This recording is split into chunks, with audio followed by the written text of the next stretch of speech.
I need to get some non-reflective anime villain glasses. No, they need to be more reflective. So it's just white.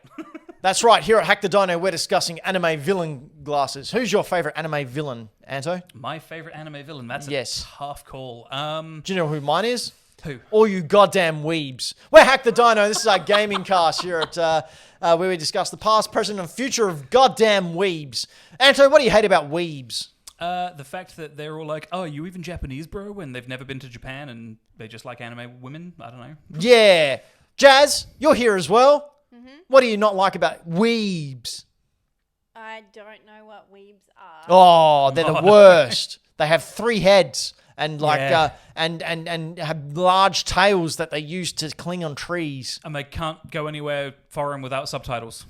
And do you know what the worst thing is? The worst thing is that they don't like you. You specifically. Oh, okay. Okay. Yeah. Like, awful people. But that's enough about weebs. Here at Hack the Dino, we talk about video games and other video game paraphernalia. Anto, what would you say is your favorite game of all time?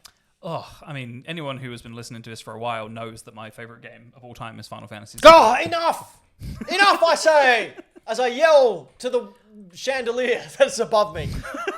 You think I'm lying. There is actually a chandelier here. We live in a 1970s Nunna's house. Enough of Final Fantasy! No more!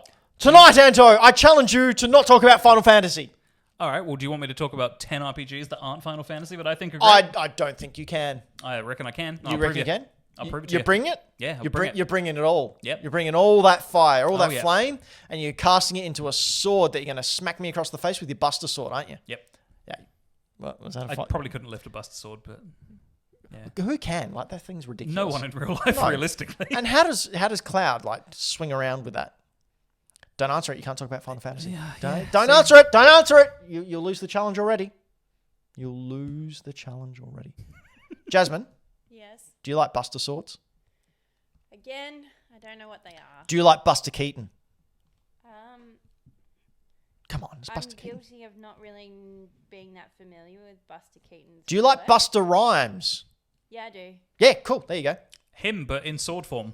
Yeah, it's if Buster Rhymes was a sword, it'd spit mad beats at your face and defeat your enemies. Sounds good. What are we doing? What are we doing? I don't know what you're talking about. I'm looking up dot markers on the Kmart website. Anto. Hello. This year, Hello. much like last year, we are partaking In the retro challenge, but for the twist, we are. The $20 retro challenge is back on again. However, we haven't started yet because life is getting in the way and all the dinos are very busy. I'm pretty sure every message you've sent asking us to do like a start to the retro challenge, Yep. we've all been like, yeah, sorry, I'm sleeping or I'm dead or So this moving. as we record this Sunday, Floppy and I are going out to start it. Oh, okay. So I think what we'll do is I'll get the money to you and Brayden, and you can film your start, and we will go from there. But the $20 retro challenge, for those of you who aren't aware, we start the year with $20. We can buy anything from the year 2009 and before, because it's 15 years. So it's 2009 this 2009 this year, Sick. because we've gone forward a year. So anything from 2009 and before classifies as retro, and we can use that $20 to buy as many items as we want and sell them and resell and trade, and by the end of the year we have one item this year. Yes, for those familiar, Ben rocked up to the live show, which is where we revealed all of our stuff, with I think it was 3 or 4 different things. No. Might even have been more than that. It was close to 10. Exactly. Heaps. But the big ones were obviously Chrono Trigger. For those who've seen the Instagram post, there's a GameCube kiosk in his game room. I can't remember what the other big things were, but I'm pretty sure you got some turtle stuff. You got some like other toy-based things. It was insane. You So- just had a heck of a run. You could have started a business doing it the way you were going. I ended up, I think we worked it out, it was almost $3,500 for my initial 20 with the stuff that I bought. But what we're doing this year, we will end in November with one item from that initial $20.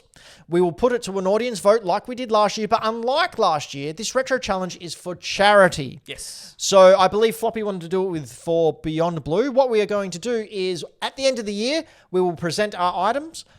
the Dino fans and all those listening and watching, consuming us, will vote on who wins. We'll have a celebration for whoever wins. Then we will take those items, put them up for auction, and that money will be donated to Beyond Blue.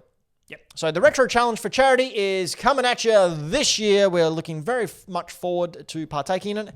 And I am going to not go crazy this year. Do we have plans in even the preliminary planning stages for a live show for this? I actually got contacted by... Yeah, did people like the live show? People like the people who... had the place where we had the live show, the Flipside Bar, messaged me the other day and goes, "Hey man, you keen to do another live show?" I mean, look, if they're down, we're down, right? It's so much work. I don't think you realize how much work it goes into a live show, and it was all me. I mean, look, if we do it and you give me a date, I'll get the time off. But people in the chat, did you guys like it? Did you like having a live show? I thought it was good fun. It was We good made fun. you leave Pretty the fun house destroying to someone in the go Final to Fantasy a bar quiz. that has video game things. It was pinball good. Machines, etc. It was good. With they had cool what are they called? Churros. They had churros there. They had burgers. Oh, they had They a had great other menu. Like, things. the food they had was There great. was And video yummy games. Food. Oh, see, one of them they're already saying they couldn't make it, so they're probably keen to go. Yeah, Afronic's going to make it, but Alex did look very fetching. We are robots. Maybe we'll gauge it off of interest in the Discord again throughout the year and make a plan. Maybe we'll gauge it over if I can muscle up the energy to put 3 months worth of work into getting it up and going. What about a live Q&A for you guys? Oh, that'd be sick. I'd be down to do a Q&A. Yeah. Yeah. Well, Interview. I've got a question for you, Anto. Hello. What are 10 RPGs that aren't Final Fantasy? I think I've got 8 of the 10 on the table. Oh, well, tell me about it. So funny that. So quick disclaimer. Obviously, time is a factor here. We run till 9 p.m. Australian time, South Australian time. So I'm not going to go too into detail, even though I've written a bunch of stuff for each one on my list. We've still got a quiz to start. You need to Still have a start quiz getting to start. live. Oh, Jesus. Are we doing Oh, the quiz by the way, again? yeah, we're doing the quiz again. Do you know who won last year? No. Dan. Oh, really? Yeah. Because you gave him like 400 points. It was 500. There you go. Yeah, so I've got a list of 10 RPGs that are not Final Fantasy that I'm going to talk a little bit about each one. They don't really have an order as far as the list is concerned. It's just 10 that I could think of. I've played all of them.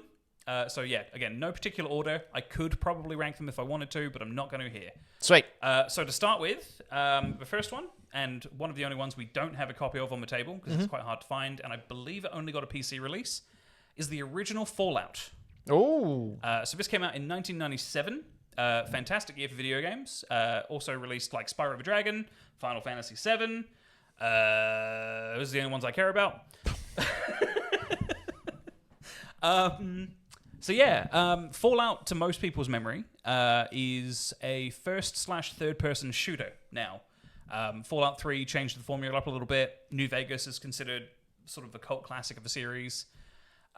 These were top-down, isometric sort of RPGs that were a lot slower paced. You know, as you can see on screen if you're paying attention to the live show, but for those who aren't, you've got like a little command bar along the bottom, very similar to how the original Diablo and Diablo 2 looked. Your health gauge, all your points and stuff, your chat log and sort of action log is there. Combat was turn-based, 100%. You get into a fight with something, could be a... Wait. An RPG that was turn-based combat? Oh, I know, right? What? I mean, RPGs don't have to be turn-based now, What? but, you know, you're throwing me off anyway.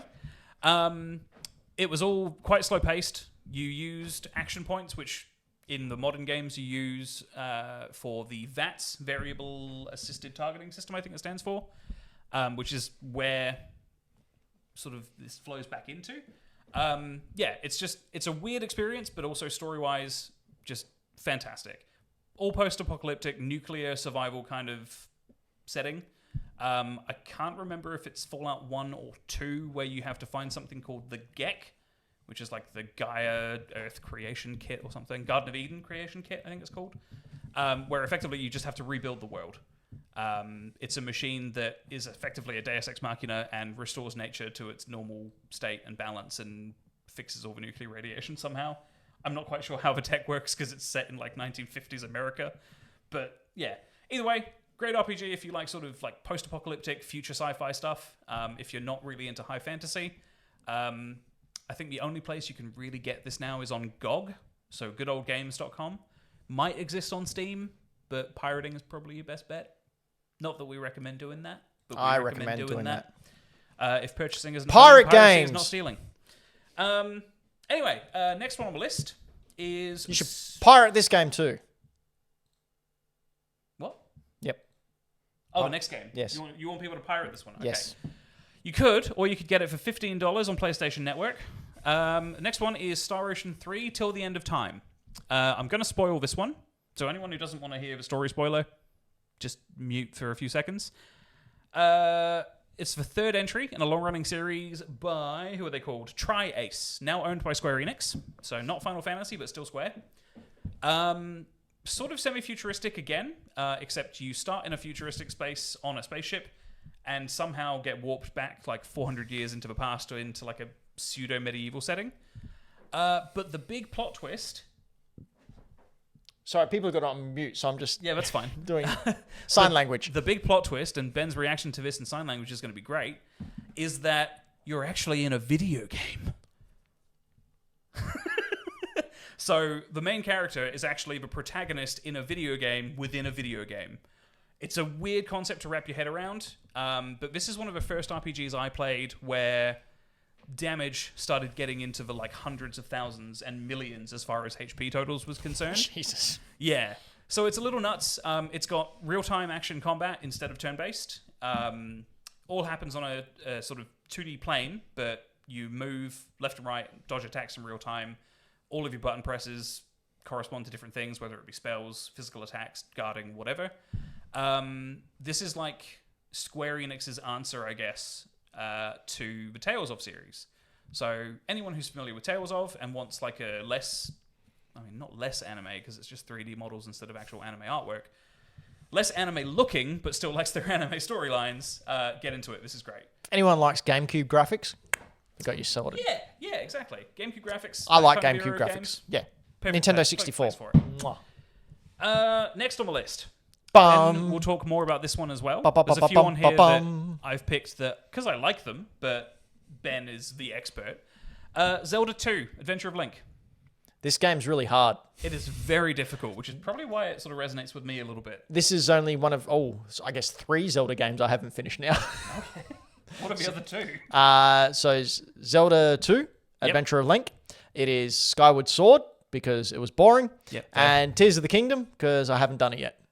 Fair. So there you go. So we're not counting the CDI games. And those ones, look, I promise if I ever have them and a working CDI player, I will finish it. But Zelda 2, it is an RPG. People say it's hard just because they played it wrong. You need to grind at the start. Yep. Once you grind at the start and you build up your skill tree. You get your XPs and your HPs and your MPs, so and you're all good. Unlike other Zelda games, the save states, not that readily available. Nope. And more often than not, you'll be booted right back to the start of the game, no matter where you are. It is a hard one. It's very challenging. But, it's cool. It's a Zelda game. Mm-hmm. It's very expensive. This is expensive to own. It's part of my collection. I like it. I'm a big It's also, fan. correct me if I'm wrong, it's also one of the only, not only, it's one of the few direct sequels to another game in the series, if I'm right. So this follows on directly from the first Zelda game. Ganon's been murdered, Zelda's put to sleep. Yes, because it's a wizard. Yeah. Yeah. I think the other ones are like Majora's Mask and Ocarina, and then you've got the Oracle games, which sort of flow into one another a bit weirdly. You also technically have Legend of Zelda for the Super Nintendo, Link to the Past, which flows into... Nope. Which that flows into... Link Between Worlds? Yes, but also Link's Awakening. That's true. Yeah, Link leaves on a ship, gets knocked out, and has a dream. Yep. That's all it is. It was all a dream. Yeah, but if you like challenging stuff, and the original sort of Zelda title doesn't do it for you, this is a good place to sort of maybe try again, especially if you haven't tried the more modern ones. Just be prepared to get very Bite stuck. your controller a lot. Bite your controller a lot. Yeah, do a Dylan. What's next? Next on the list. So this is one of my personal favorite GameCube games ever. Game Boy Dads as well. Tales of Symphonia. what you're seeing on screen That's a remake, right? I believe footage from a PlayStation 3 re-release. It's had a few versions. Came out on GameCube originally, which is still, to date, the best version, in my opinion. And rather pricey? Anywhere from sort of $60 to $80 now. Oh, that's really not that bad. That's not bad at all. It's like the cost of a modern video game. Yeah. It's...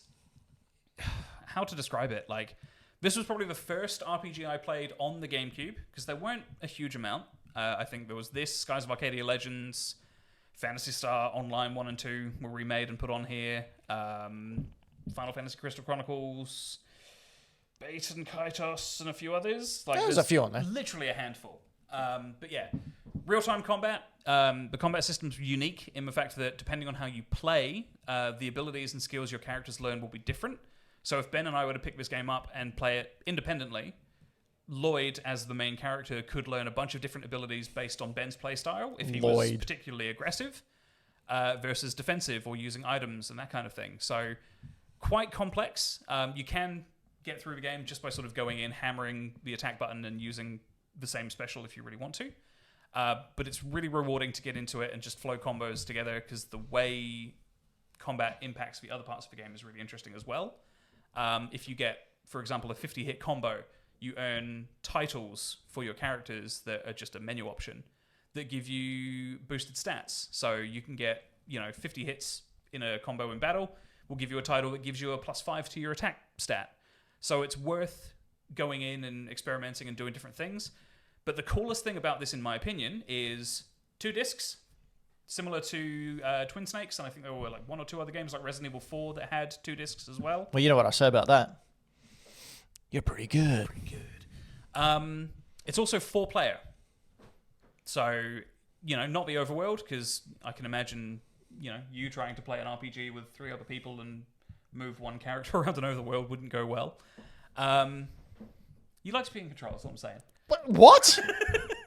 But Jazz, do I like being in control? Just a quiet yes. But yeah, combat, 4 players, so it gets a bit crazy. 4 independently controlled, like real-time combat movement players gets a little nuts, especially if you have like 3 casters, because you'll be sat there trying to wail on the enemy with 2 swords, and then all of a sudden meteors are raining down from the sky and you don't get to do any damage. It's a good time. Thanks, Dan. Mr. A-Game! Mr. A-Game's in the chat. Hi, Mr. A-Game. Hey! It's Mr. A-Game, everyone. Go say hi to Mr. A-Game. We're going to get Mr. A-Game back on the show this year, I think. I think we need to. Weren't you and Mr. A-Game both in the news recently? We were! Mr. A-Game and I were both in the news talking about our old news topic game show. Hey. Were you really? Yeah. Oh. Yeah. Oh, I forgot to tell you. Sorry, I was in the paper. We'll elaborate more on this in a little bit. So yeah, Tales of Symphonia. If you like anime-style RPGs with action combat and you want to be able to play them with other people, best one to pick up. It's probably a 60 to 80 hour game as far as story is concerned. Story is really good. Moving on, it's the best one in the series, personally. And just sending out best wishes to Mr. A-Game, who is currently in bed with the ick. He's got the old bad C word. And all the best to you, Mr. A-Game. Hope you get better soon. You should head on over and send your well wishes to Mr. A-Game, because he's a wonderful person who loves everyone and doesn't deserve it. He's got the spice, yes.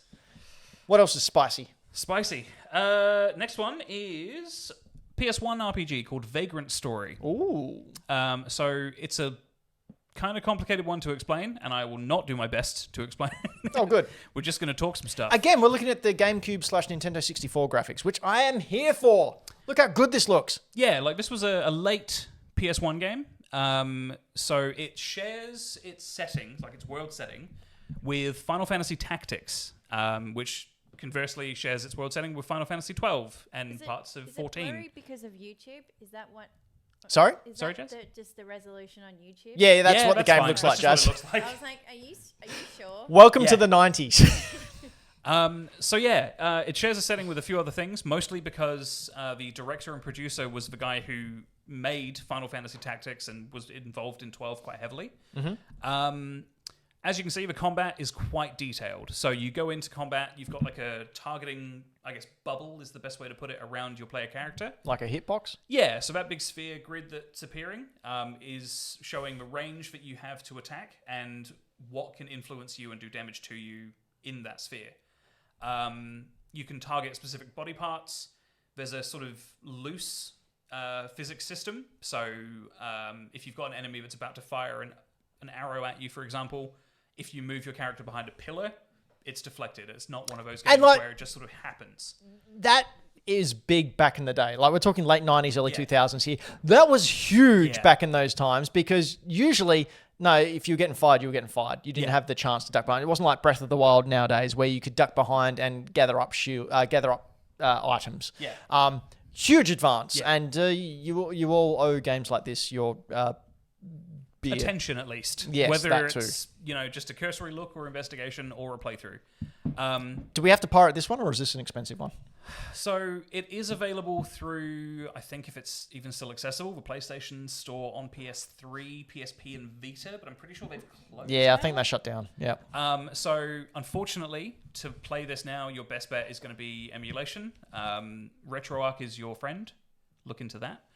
As far as I know, as far as like if you've got old consoles lying around at home, you can very easily now mod PS1 through to 3, as well as DS's, 3DS's. Remember, kids, all that sort of stuff. If the game isn't available, it's not stealing. It's not stealing because they're not selling it. Yeah. Okay? So you need to preserve video games. Preserve video games. Preserve their enjoyment. And love them. Actually, that reminds me of a story. I sold a Atari 2600 a couple of months back with a bunch of games. I just didn't need it anymore, moved it on.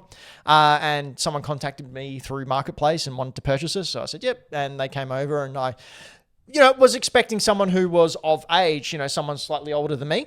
And turned out to be 21. Yep, 20-year-old kid. Oh, jeez. 20-year-old kid rocks up, and I went, wow, that is great. And he goes, yeah, I've just never played one. And I said, well, have you got the CRT, the hookup? Yeah, I know all about it.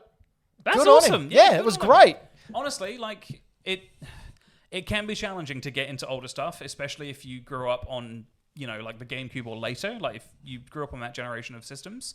When my daughter used to play games a lot, I sat down, and she used to love Mario Kart on the Switch. That was her thing, Mario Kart and Animal Crossing. Sat down to play the original Super Mario Kart on the Super Nintendo with her. And I know Mr. A-Game was going to agree with her here. She said, I can't play this game. It hurts my eyes.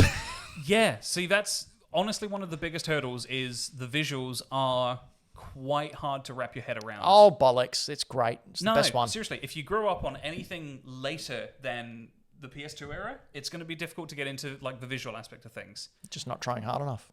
Honestly, some of the games that we talk about quite frequently still hold up narratively, gameplay wise, just as a whole. A lot of these games are still like pillars of the genre they're in. So please give some of them a try. And if you need like help figuring out how to get them, just message me on the Head on over to our Discord, which you can by going to hackthedino.com, clicking the Discord button and joining us. It's free. I'm more than happy to help people play some of these games, especially if you're less tech savvy and just need a hand. But yeah, we'll move on from Vagrant Story. It's got a really in-depth combat system. Like I said, physics, you get to plan stuff around. Dylan the villain in the live chat. My niece saw me playing Mario Kart on the SNES, and her words were, "This is boring and looks like crap." Dylan, your niece has no appreciation.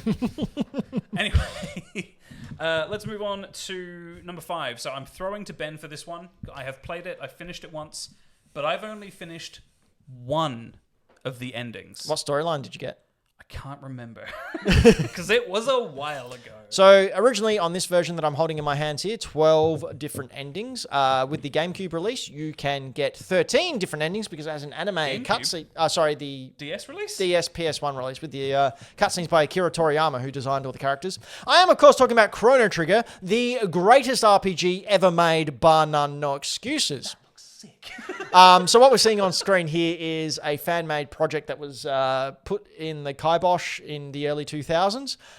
Fans were trying to make a 3D Chrono Trigger. But this game, beautiful pixel art, made by a combination of Square Enix greats. I think the composer of Final Fantasy... No, who was the composer for... Nobuo did have some influence on it to begin with, but the original composer that did the majority of the work isn't him. Right. I can't remember his name. But he also did the music recently for Sea of Stars. Yes. You have the art and character designs by Akira Toriyama, who did a little anime called Dragon Ball Z, a little manga you may have heard of, and all the other Dragon Balls. Production... Yes. Production on Final Fantasy VII was actually halted so they could finish Chrono Trigger. And you were saying you were doing some research before. So doing research into the list to sort of pull up a few factoids about Chrono Trigger, because, it's not what I like to refer to as my heart game. Coda, my partner, Cat Like Sparky, in the chat, refers to Final Fantasy VII as my heart game. It's sort of what makes me me. And I think this is one of those games for Ben. But I came across the fact that, as Ben just said, Chrono Trigger started out as a concept or a pitch for FF7, which was then rejected and knocked back. And the pitch that was split into 2 games, which then became Chrono Trigger and Secret of Mana. And that's why if you compare a lot of the pixel art and sprite work, you can absolutely tell this used to be the same game. Yep. It's just a really interesting bit of history that I had absolutely no idea about till I started looking into it. Incidentally, Chrono Trigger now, a box like this, complete, goes for around $800 to $1,100 Australian. Unless you're like me and are in a flea market doing the rounds and happen to see Chrono Trigger on the DS for $10 just sitting on the counter. That was great. That happened to me during the holidays. I went retro hunting, found Chrono Trigger for the DS for $10. Bam! All right, Chrono Trigger 2. I've talked about it at length. It's probably one of the greatest RPGs ever made. The storyline, the music is amazing. Everything about it. It's a flawless, pristine, brilliant game that I draw on heavily for a lot of my creative endeavors as well. Endeavors. A lot of my creative now comes from Chrono Trigger, Kairuru, or Frog. I just fell in love with the character of Mal. Absolutely blown away. There is a twist in there that I didn't see coming. One that I think is probably the first time I was almost moved to tears when this twist happened and just didn't see it coming and was just left flawless. Famously, first RPG I ever played, didn't know you could upgrade anything. Yeah, pretty sure you went through the entire game with base equipment. Correct. I did the final battle with Lavos took me over 3 hours. Ben is the origin point of challenge runs. Only because I had no idea you could upgrade. So that's why this game was so hard. And I remember talking to Game Boy Dad, who's in our live chat, and when they first played it, they said, how long is it? I went, it's like 60 to 70 hours, easy. And he goes, no, it's a 25 to 30 hour game, dude. It's not that big. I went, what? Like in my head, it was because I played this on base level, everything. Yeah. And yeah. But anyway, again, you can't get it anywhere unless you have heaps of money. So unless Square Enix wants to re-release it this year, go ahead and pirate it. Yeah. Again, give us Chrono Trigger with the 2D HD graphics from Octopath. Man, people are going mad. Absolutely. I lost my mind when they released the Akira Toriyama cutscenes for the He'd PlayStation sell his 1. organs to get that. Yeah. Not my organs, someone else's. Like I'll find someone and if they're not using it after asking politely, I'll sell them to Satan. Next. Next on the list is again quite a tough one to find. It's quite expensive now. Skies of Arcadia. This was a release on the Dreamcast originally. Wonderful system. Again, one of those systems that is quite easy to emulate and sort of experience without having to drop a bunch of money and find, older hardware. Plot-wise, you play as Vice. He's a sky pirate. Looks a bit blocky. You literally just spend the game rocking around a bunch of different magical floating islands in an airship, hunting bounties, killing monsters, and trying to foil a plot where some empire is going to revive a bunch of ancient magic and technology to destroy the world with no other goal than just to be bad. Well, you foil a plot. Yeah, right. Oh, but heavy. That's the thing. Like, the plot can be as sort of basic as it is, but the way the combat, music, and just characters sort of bring the rest of it up is why this is such a cool game. How much does this cost? Because you said it's quite a rare one now. So It differs depending on the version you purchase. So if you want the Dreamcast original, you're looking at, roughly anywhere between 80 and 190 Australian dollars. A little bit less if you're looking for a UK version, but then you've got to deal with like import costs and stuff from the UK or anywhere else in Europe. Pricey. So a bit pricey. Realistically, you'll end up probably spending about the same. But if you're after the sort of deluxe re-release, which came out on the GameCube, Skies of Arcadia Legends, you're looking at anywhere between sort of like $200 to $350. Oof. Reason being, not because it's necessarily like the superior port or anything. It was just such a low print run compared to anything else that sort of launched on the GameCube. Low print runs. That's what you're after. Low print runs. But if you can get hold of it, it's perfectly serviceable. When I played it over the Dreamcast original, I didn't notice too much of a difference other than a slight bump in visual quality. So yeah, if you can find this and you're willing to spend the money on it and you've got a GameCube, absolutely do it. If you want to drop the money on a Dreamcast and get the original, do it. If you want to pirate it, do that too, because it's easy. Speaking of pirates, we are running out of time, so we'll speed run the next three. Sounds good. So, number 3 is Groundia 2. Favorite game on the Dreamcast, excluding Sonic Adventure 2. There's not much to say about it other than product of its time visually, looks a little blocky. Are you kidding me? This looks fantastic. It does look fantastic. Oh, I love I've got this. a lot of love for it.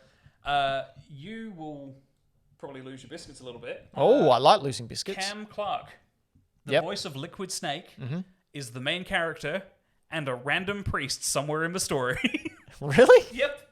Just put him in there. Yeah, he just does the voice of the main character, Ryudo, and he is the voice of like some dude in the church who you eventually end up murdering. Does he sound like Liquid? Oh, yeah. Oh, awesome. He sounds just like him. It's great. That's awesome. You can tell it's him as soon as you hear him. But the reason this is one of my favorite games, just in general, comes down to the combat system. So it's a turn-based system, but instead of it being like, multiple different sort of time gauges filling up, combat all happens on one timeline, and you get to see like a little headshot of your characters and the enemies sort of moving along this time to a point where it says act, and you get to choose your action. Then there's a little bit of time before the action actually occurs, and things happen. So the way they built the combat system, there's a lot of ebb and flow. So you've got attacks and abilities that can interrupt others or stun enemies, all that sort of stuff. There are status effects as typical for any RPG. But you can literally get through boss fights using abilities that cancel attacks, so you can fight bosses without taking damage ever if you plan ahead far enough. It's really interesting. Nice. Yeah, next one. Number 2. Because we will move on very quickly. Bam, bam, bam. That's Persona 5. Who cares? Bam, bam, bam. Persona 4 Golden. This is personally, in mine and most other people's opinion, the best version of Persona 4. Mm-hmm. It added an extra dungeon, new social links, new abilities, revamped combat. The only thing I'm going to say about this, because I really don't want to spoil it story-wise for anyone who hasn't played it, Persona 4 manages to capture the feeling of nostalgia that you would have if you had lived in a small rural Japanese town. I wish. With a murder mystery happening at the same time. I wish. It's like the only game I've ever played where I've felt nostalgia for something that I've never really experienced. That's cool. And it's such a weird thing to describe. Yeah. But you won't really know what I mean until you play this game. If you do, just play it on easy mode. There is no punishment for playing any kind of difficulty on Persona other than for the challenge. And similar to what Dylan Villain in the chat has just said, I bought my PS Vita for this re-release. Fantastic. Because at the time, the original was very expensive. And Mr. A Game in the chat's asking if Joker's in this one. Joker is not in this one. No. Joker is an ass. Yeah, Persona 4, best one in the series, in my opinion. It's charming, full of whimsy. The characters are great. It has a little bit of stuff in it which could be seen as slightly iffy. One of the characters comes across a little homophobic. But the reason for that is because there's a cut storyline where he was actually gay and romanceable. Which, they should have done it. But yeah, fantastic game, wonderful combat, wonderful story, and again, it leaves you feeling this like nostalgia for something that really shouldn't be there. So really weird. Number 1, Anto. Number 1, Kingdom Hearts 2. Is this your actual number 1? This is my actual number 1 on this list. Yeah, cool. Reason being, I really love Kingdom Hearts. Like, I've got it tattooed all over my arm. You got Sora there. Got Sora in the front. Some guy found that for you. Yeah, some guy. Some pretty found cool that guy. for me and was just like, hey, do you want this? And I was like, yeah, why not? Kingdom Hearts 2 is my favorite purely for the gameplay. So it's quite sort of famously or infamously known as being a press X to win game. Oh, cool. Which on easier difficulties, absolutely. You can very comfortably get through the story in most major boss fights just by sort of... Hey, Jazz, you should hammering play the this X game. button. It's Disney... I like it. Yeah, it's got Disney in it. See, it's Disney Donald. and Final Fantasy. I couldn't do a list that didn't have it in somewhere. And some Donald way. has a gun. Donald does not have a gun, He has a gun in this one. It's like Power World. but he can destroy planets. I like that they team up with Disney characters. That's nice. Yeah. But yeah, so the combat is my like sort of defining like this is what I think is great about this particular game. On harder difficulties, you have to be strategic. Keyblade and weapon choice matters. Ability selection matters. It's a lot more in depth than people give it credit for because most people just play on standard, which totally valid. I personally just like a challenge. Best version of this, which is really easy to find now, is the 2.5 HD Remix Edition. Say the full title. Kingdom Hearts 1.5 and 2.5 HD Remix Final Mix. 0.36. Fun fact, all of the numbered entries for Kingdom Hearts now total up to 13, which is all of their plot points. Wow. Really Like even the 0.65 yeah, 9 even the, threes. Like, 2.8 edition and stuff. So yeah, overarching Too plot, much meta. Overarching plot of a series, fairly complicated. Just play 1 and 2 and you'll get a really solid, satisfying, standalone story that you can end there if you don't want to drop hundreds of dollars on stuff that you probably won't understand by the end of it.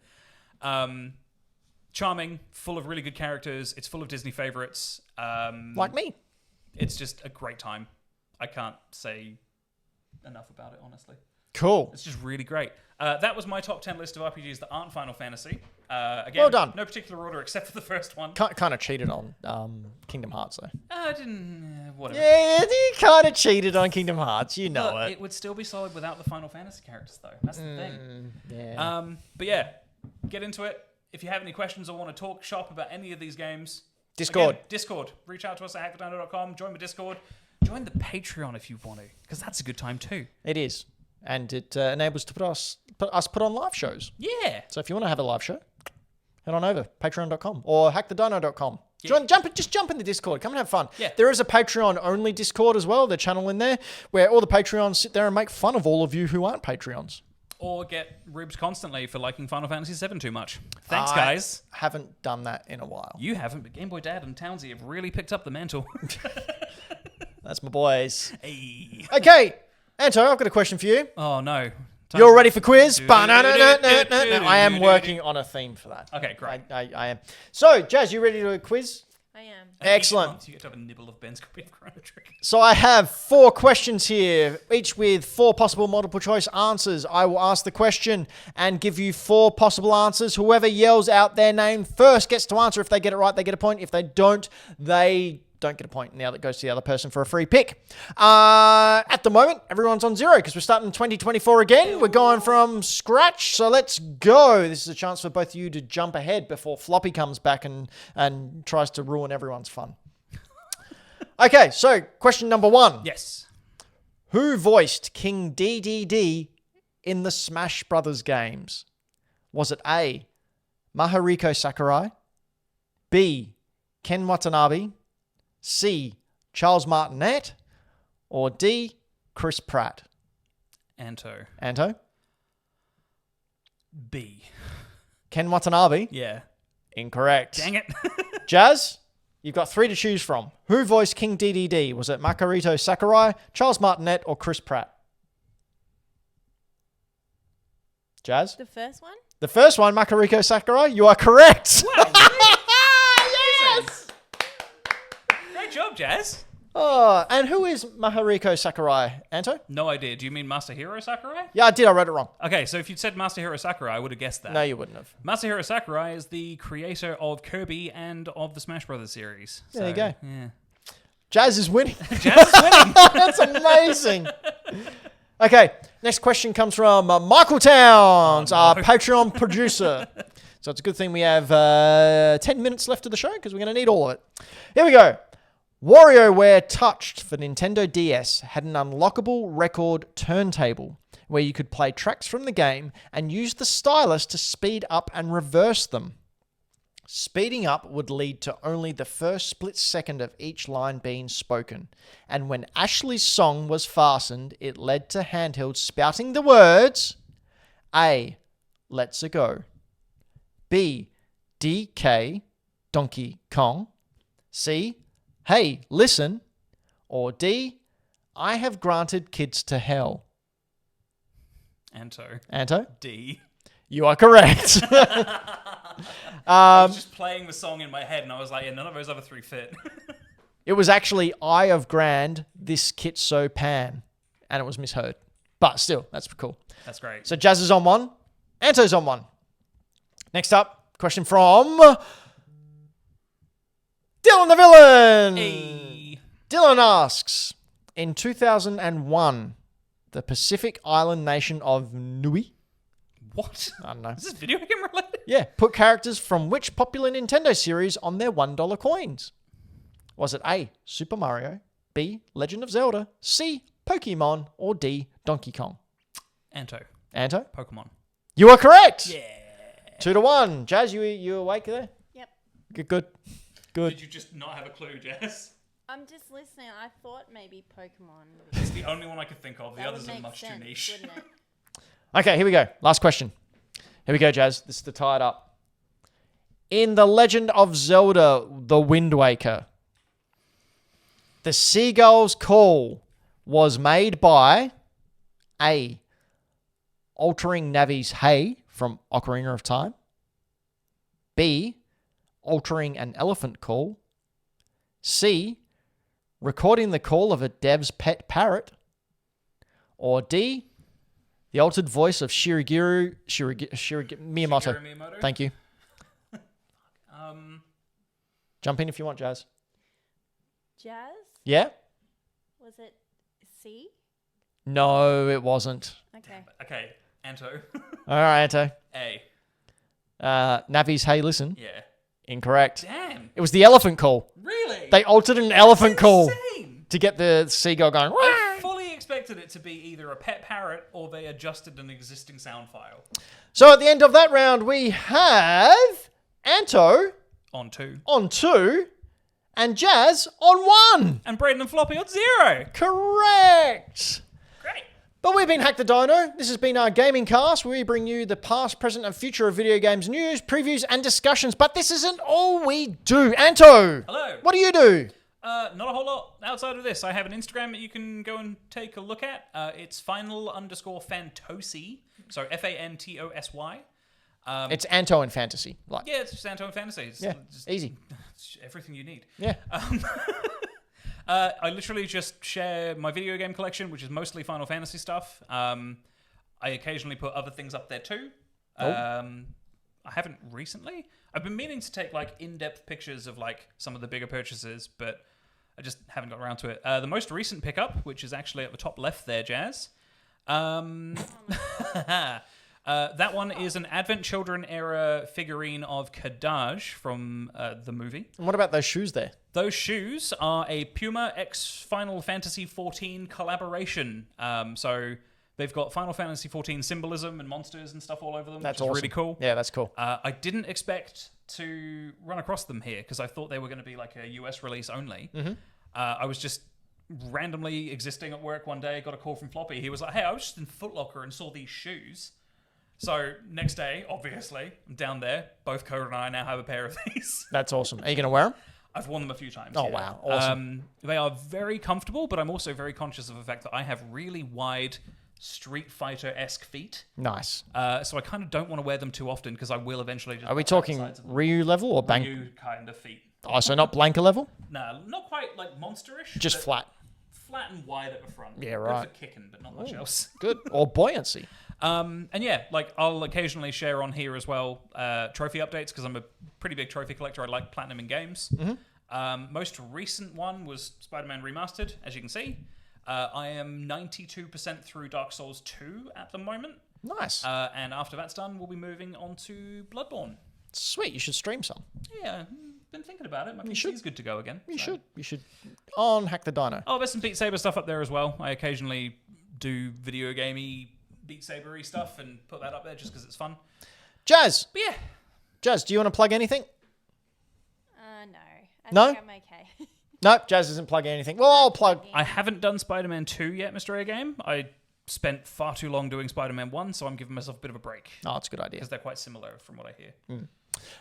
So I obviously do bad game arts, but I haven't done anything since Christmas, so we won't mention that. But I have started up a new little thing. I've decided to get a GoPro and go out and film my retro hunting expeditions. So you can see that over on Super Retro Squad. It's on YouTube. It's on TikTok. Instagram. It's Instagram. Yes, thank you, Anto. Facebook.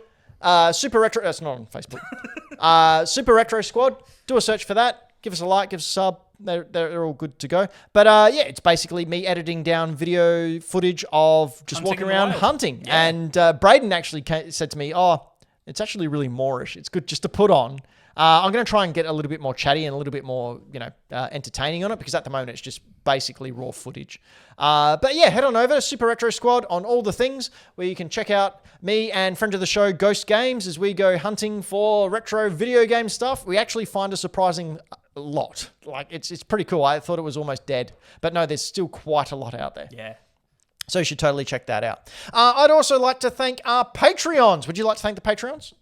I don't have Anto? a list in front of me, so I can't do it. Okay, I will say thank you to Seth, aka Sutek. I think that's I'm pretty sure it's Sutek, but please correct us if we're wrong. Ash Knight, Karen Knight, Dylan the Villain, Triple Indy, Michael Towns, and Game Boy Dad. Game Boy Dad. But please head on over to hackthedino.com, like, share, subscribe, tell your friends, leave a review. All these things help us grow. I don't know who I'm talking to, because the majority of people have turned off by now, which is disappointing, because they won't be here to hear this fun fact. That's where you cut it, Jazz.